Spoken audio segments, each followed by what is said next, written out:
Hey everybody, got a couple new updates for you. One of them is I sold the Class B camper the other day to a nice couple from Tennessee. They came down and checked it out and everything, and drove it back, and everybody was happy with that.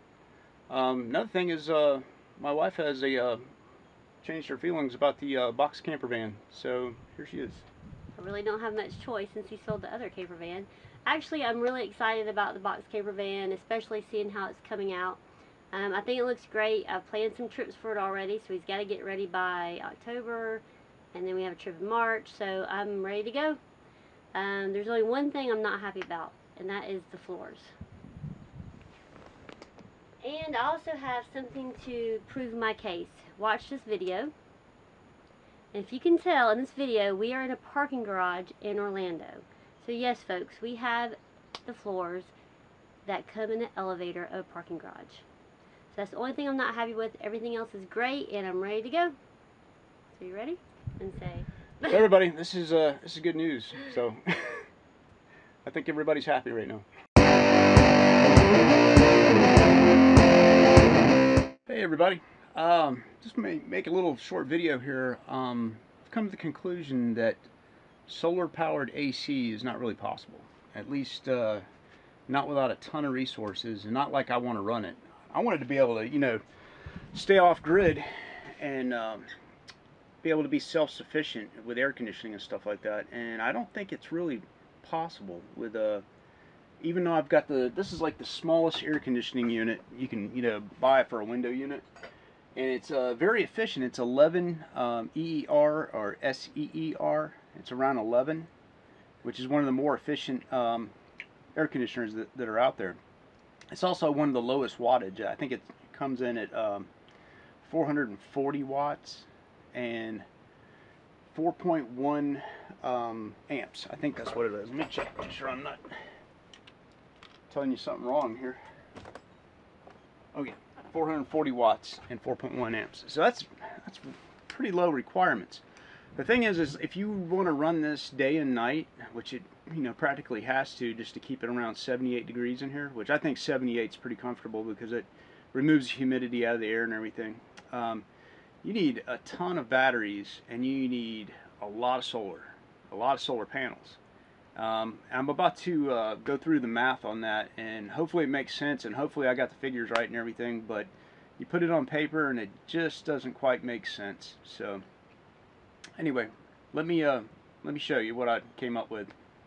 And yeah, y'all correct me if I'm wrong, and just put it down in the comments and let me know where I made a mistake. But for my calculations, it doesn't look like it's a very viable thing to do.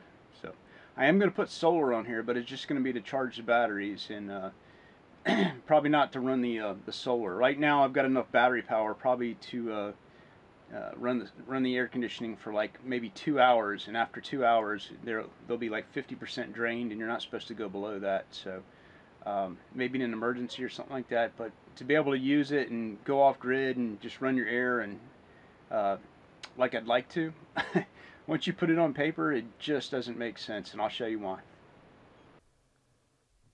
Okay, this is the side plate, information plate on my air conditioner, and you can see it's 440 watts.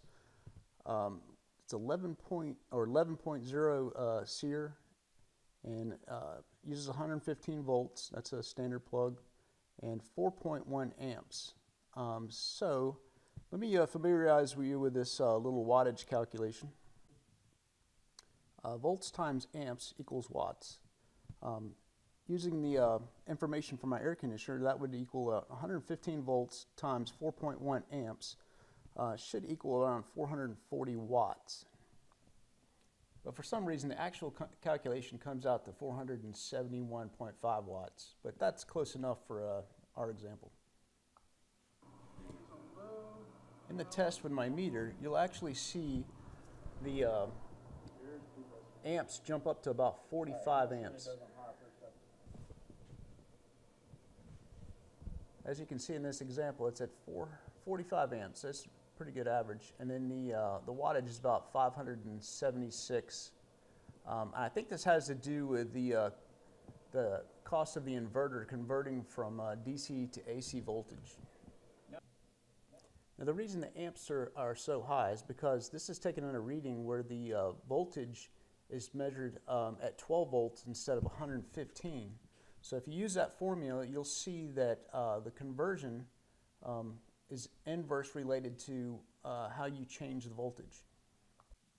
Here you can see, using the same formula but multiplying it by 12 volts and 45 amps, you end up with almost the same wattage. It's using the same formula, it's just using 12 volts instead of 115. That's why it's different than what's displayed on the side of the air conditioner. Well, since we know our real-world wattage needs, 540 watts, we can calculate how many watts that we would need to run the air conditioner 24 hours a day. And this is simply done by multiplying 540 watts times 24 hours, which give you 12,960 watt hours, or 12.96 kilowatt hours. This kilowatt hour figure is what it costs to run the AC for 24 hours, whether you're pulling it off the batteries or by the solar panels. According to this map by the National Renewable Energy Laboratory, the sun available in the state of Georgia is like 5 hours a day of usable sunlight for solar power. To get the number of kilowatt hours that you need to produce per hour in the 5 hours you have available, you divide the total kilowatts needed by the number of hours. We come up with a figure of 2.59 kilowatts. Okay, now that we know how many kilowatts we need to produce per hour, we can convert the kilowatts to regular watts, and it's 2,590 watts. Then we take that figure and we divide it by the wattage rating of each panel. Say we have a 100 watt panel, you would divide that 2,590 watts by 100. And this would make our total number of panels required to run the AC at full blast for 24 hours at 30 panels. So that's quite a few panels for a camper van. Even if you only run the AC half the time, the requirement's going to be 15 panels, so that's a ridiculous number also. We could go to 250 watt panels, and that would reduce it down to, I think the figure is about 11.8 for 24 hours. And if you go down to 12 hours, you get in a more reasonable range, about 6 panels. But those things are really large. I really don't think it's practical in a camper van situation. I know what you're going to say. Who needs to run the AC for 24 hours a day? But believe me, if you're in Florida, South Florida, with all the heat and humidity down there, it's 95 degrees, you will absolutely want to run that AC for 24 hours a day. Not to mention the air conditioner is really small, so it really needs to run full blast the whole time. Okay, so now that you produce all this electricity with your solar panels, you need a place to store it so you can use the AC overnight. So let's talk batteries. Let's think of the scenario that we would have a 12-hour reserve in our battery bank to be able to run the AC at full blast. What we would do is take our required kilowatt hours and divide it in half. We come up with 6.48 kilowatt hours, and this figure represents how much energy we need to store in our battery bank. Next thing, we want to use the formula to solve for the number of amp hours we need in our batteries. This is done by taking 6,480 watt hours, dividing it by 12 volts, and I end up with 540 amp hours. Now, since it's not safe to deplete your batteries below 50%, we have to double the number of amp hours required for batteries.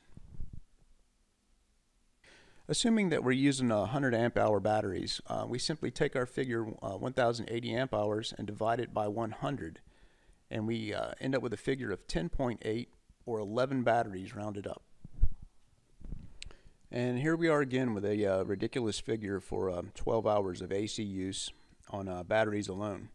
And not to mention these things average about 70 pounds a piece, so you're going to have to carry all that weight around.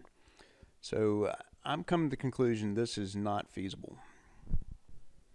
I currently have 200 amp hour batteries, and I can run the AC for close to 2 hours on that. So think I'm just going to have to be good with that. So guys, I'm not a professional. I don't do AC work. I don't do electrical work for a living. So anyway, that's just my rough calculations in a simple scenario. And to me, on paper, it doesn't look like it's a good idea to head down the path of trying to make the AC work off of solar. I do have a little 2-hour window I can use it in emergencies or something like that. But what I think I'm going to do is concentrate on mounting my generator and making it as quiet as possible. I'm thinking about actually trying to exhaust the exhaust up and the sound waves upward, and then insulating this box, and just concentrate on making the generator as quiet as possible, so when I'm around other people, it doesn't disturb them, and I can use it as often as I need to, because we do like to travel the south and along the coast and everything, and I really want to have AC when I do that. Otherwise it's going to be kind of miserable, I think. I don't know if I'll ever get used to that, but anyway, that's the plan. And my figures might be wrong. Like I said, I'm not a professional at this, and hey, if I'm wrong somewhere, point me in the right direction, and show me the light on this stuff, and hopefully I'm wrong, and then somebody can tell me that we can operate the AC off of solar. That'd be great, because I'd love a scenario where I can have my dog in the camper and pull up and we go in someplace to eat, and just flick the AC on and let it run off of solar, and tap into the battery if it needs to once in a while. But I may be able to do that now. Maybe I'll throw another battery in there, another 100 amp hour battery, and be able to get maybe 2.5 hours out of it or something like that. And that's basically what we want it for right now. And then I'm going to either use shore power or the generator for AC. So in this case, trying to build it, not buy it, and it doesn't look like it's a good idea to go that route. So anyway, I'm going to press on.